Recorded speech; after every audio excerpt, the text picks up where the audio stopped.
issand kõneleb ja hüüab ilmamaale päikesetõusust selle looja, kuni Sionist kõige ilutäiusest hakkab Jumal kiirgama.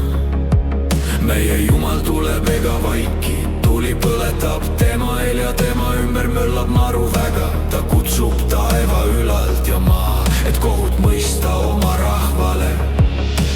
koguge mulle kokku mu vagad, kes minuga on teinud lepingu ohvri juures, siis taevad kuulutavad tema õigust, sest Jumal on kohtumõistja sela. too Jumalale ohvriks tänu ja tasu kõige kõrgemal oma tõotusest ja hüüa mind appi ahastuse päeval.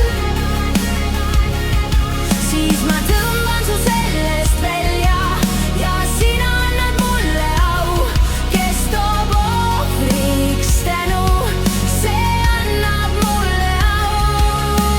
kuule mu rahvas ja ma räägin, kuule Iisrael, ma tunnistan su vastu Jumal, sinu Jumal olen mina.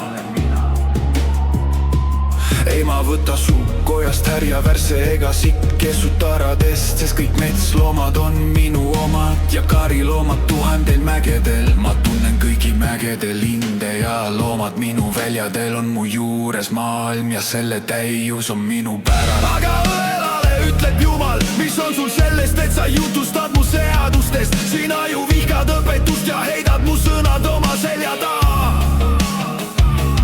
kui sa näed varast, siis sa oled meeleldi koos temaga, oma suu sa läkitad kurja rääkima ja su keel sepitseb pettust, sa istud ja kõneled oma venna vastu ja laimad oma ema poega.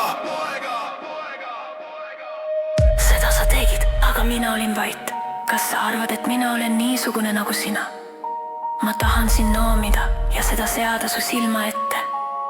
pange siis seda tähele teie, kes unustate Jumala. too Jumala